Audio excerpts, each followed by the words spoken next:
菇仔廚房又翻嚟啦，耶！有咩講？喂！好啦，唔係要食你唔使驚。好，我哋咧經過咗呢個5年嘅時間，呢個菇仔廚房嘅第一集出現咗之後咧，其實從來就冇再出現過嘅。咁所以我哋咧就決定重新出發，我哋再嚟呢個菇仔廚房教學。咁點解會再翻嚟咧？就因為我嘅廚藝咧喺呢幾年入邊咧已經好咗啲啦，精湛咗少少啦。咁我都學咗一啲即係活學活用嘅一啲小 tricks 啦。咁我覺得可以分享俾大家嘅。正所謂人要食飯，貓要食糧。咦，完全唔關事嘅兩者。我今日咧就決定教大家點樣煮飯，但係咧係一啲都唔 basic 嘅，因為咧我唔係教大家點用電飯煲煮飯，我係教大家咧點樣用火，即係明火，跟住用一個咁樣嘅 pan 去煮飯。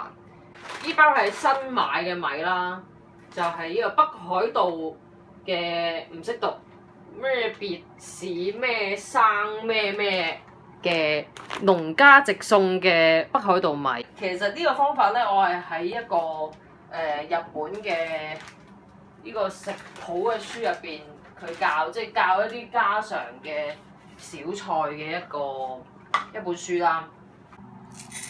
咁就教大家點樣煮1殼米嘅。咁1殼米即係如果有煮開飯就會知道係大概係2碗飯啦。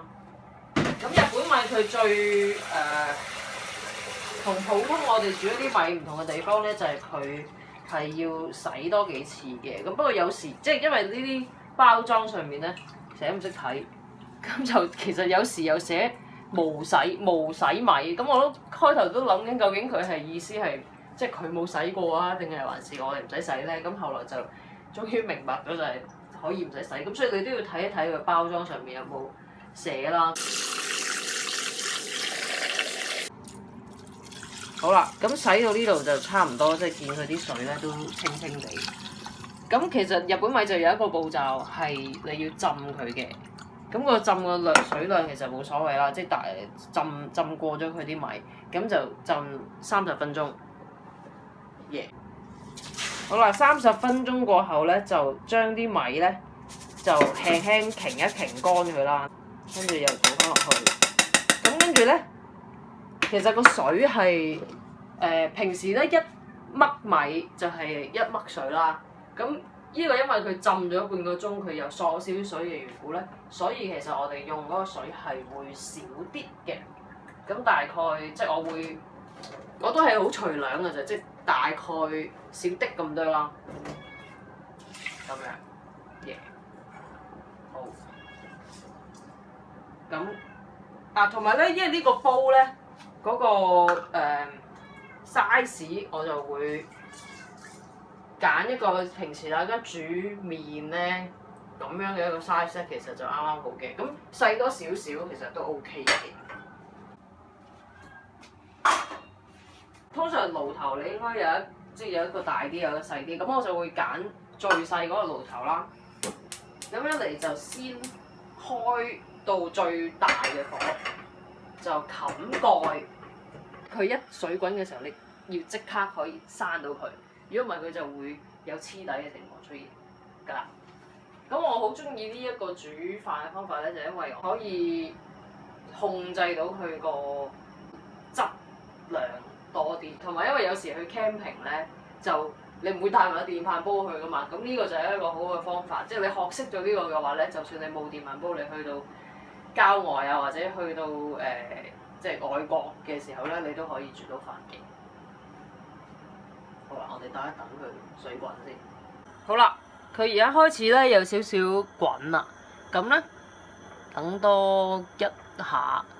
好啦，咁而家咧其實就可以閂到最細嘅火，咁就開一開佢，俾佢走一走啲氣先，跟住就閂到最細嘅呢個火，望一望呢度，哎呀唔抵蝕啊！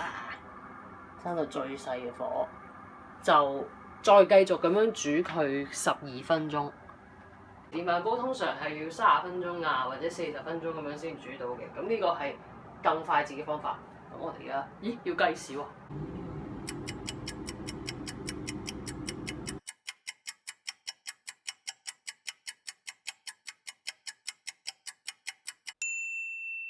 好，差唔多時候啦。透過呢度望到佢有少少都已經成形，咁其實就差唔多啦。咁最後其實仲有一個步驟咧，就係開到最大嘅火，即係開翻去最猛嘅火，跟住計佢30秒。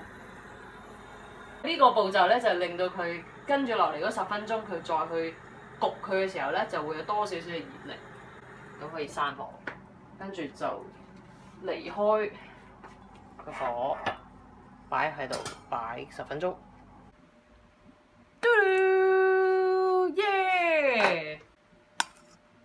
佢係有少少黐底嘅，咁不過唔算太嚴重啦。因為我呢一隻煲咧，其實佢係比較容易黐嘅，咁所以如果大家喺屋企整咧，係可以用嗰啲易結鑊，即係冇咁黏底嗰啲嘅煲咧，佢就會容易處理啲。耶！